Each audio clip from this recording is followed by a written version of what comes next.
In a shed, sitting on a deck chair, Guy Martin is watching TV and has just reached the final chapter of the story of him and his favourite transit van.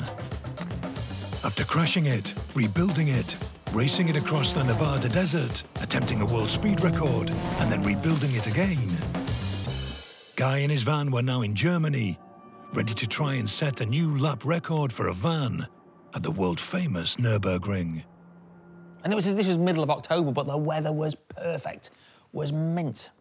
What's he doing back home? He's lashing it down. Driving here was 28 degrees. Beautiful, beautiful, right. Guy would have the whole track to himself for 1 hour to make his record attempt. But he now reveals that he and his van very nearly missed their slot. It smashed the CV joint. Oh, my word. A CV joint is an intricate ball and socket joint connecting the drive shaft to the wheels. Its job is to allow for the up and down motion of the suspension. I wasn't talking at that stage, but I was on it. So you'd think this was made up, but this was 20 minutes before we had the 1 hour. And there's me with a near side upright off, changing the bloody CV joint. Guy did manage to change the joint in time, and then quickly changed from mechanic to racing driver. Racing van driver. I was thinking about race boots and all that. Transit, innit? Yeah, get your work boots on. Yeah, I think we're all right. I think we're all right. Obviously very nervous, because I'd built that van, it was all on my head. Which, fingers crossed the van's all right. Fingers crossed I don't do anything stupid. Which, that's not out of the question, is it? That has happened before, hasn't it? That morning, Guy had decided he wanted a co-driver. Andy Carlisle, the fastest man around the ring on a motorcycle. I was definitely better with him telling me what to look for in certain cars. And I thought, well, it's just a van lap record. It doesn't matter if someone sat next to me. I mean, Colin McRae's done all right. He did all right with the job, didn't he, with having someone sat next to him? So we thought, well, why not? Andy Carlisle, there's no penalty to pay for that. There might be a slight weight penalty, but I think what I pay for that, I'll more than gain in his track knowledge. So that's what we did. Why not? All right. Yes. A little bit apprehensive.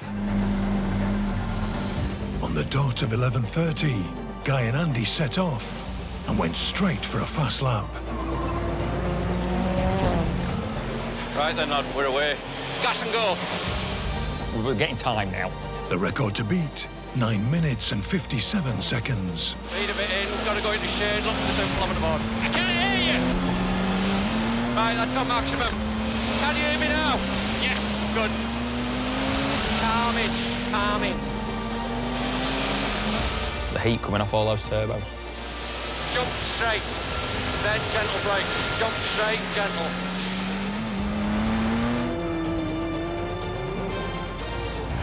Test the curb, see what it behaves like. No, it bounces. Skimmer brakes, feel it hot. Halfway into the first lap, the van was flying, but Guy was having to work very hard. The van's a handful, and the further into the lap we got, the worse it got for being a handful, because it's so heavy. The brakes and the tyres couldn't just not deal with it. Is that lock in the back? But you see, locking the wheels up. As Guy approached the end of his first lap, hitting 144 miles per hour, all was looking good. You was also on pit lane, weren't you? What did it look like? Motoring? You'd say so, wouldn't you? Amazingly, on his very first attempt, Guy broke the lap record by almost 30 seconds, posting a time of 9:28. Gas through, feel it jump, gas. But Guy wasn't finished yet. It was time to put the record out of sight. I'm trying, my eyes are wide. A third of the way into lap 2, Guy was 6 seconds faster. As he rode the banked carousel corner, he was 10 seconds faster and on for a blistering time. They use all the track on the way out, every inch. Just from the noise alone, everything resonates. Gas up and over, feel it, it wriggles. It's one of the loudest, if not the loudest, vehicles I've been in. Yeah. Gentle brakes before, missed the first apex, look at the second. There's something about that van that is... it's playing with fire. It's really playing with fire. While they continued to improve on their first lap time, behind them, Andy's words were proving all too prescient. A turbo oil line had come loose, and oil was now spraying onto the engine, starting a fire.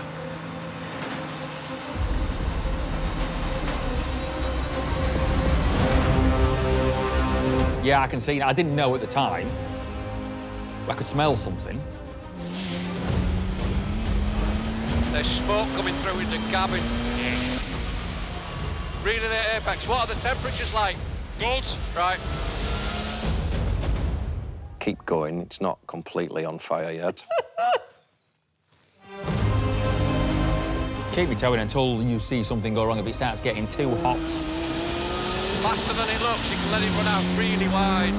Anything like that. A red light come on the dash, and I know to stop then. But it's going all right, so I think, right, well, let's just keep on. Touch more gas in. More again. As they reached the long 2 kilometre straight before the finishing line, the fire was getting worse. And then... And she conked out. Yeah, I went for a 6th gear and it just cut out, and I don't know why. Reset everything, switch everything back on. Ooh, she fired up again. Lap 2 was a write-off. The engine cutout had ruined their lap time, and they were still on fire. There's flames in the back of the car!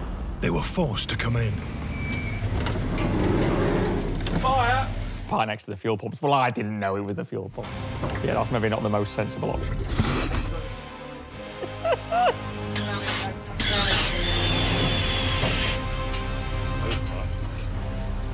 Wait, a fire? Yeah, hey. Yeah, if anyone's taking the blame, I'll take the blame. There's only one person to blame there, because that was on my head. Did we do it? We are. Do you want to know your time? Go on, what are we doing? We're done 9:28. Oh, so we've done the record? You've done the record. First lap 9:28. We've done the record, yeah. Surely everyone knows that if you're going to go to a racetrack, you don't take a van, no matter how much modifications and silliness you've thrown at it. We was nearly in an heat, weren't we?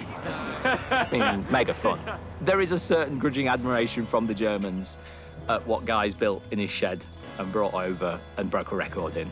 That still stands the world's fastest van around the Nürburgring. And I genuinely thought someone's going to go straight out there and break it within the first week. And I thought, that course, that will happen, just to show us that. And no one's attempted the van lap record since then. I'm going to wait for someone to break my record, and then I'll say, right, here we go, boss. And in the meantime, Guy has yet another plan for his favourite transit. Ta-da! FT13 AFK. I'm going to do a bit of racing with it. There is a series in England where we could race it. So that's the plan. Another job to do, another job to do, another job to do.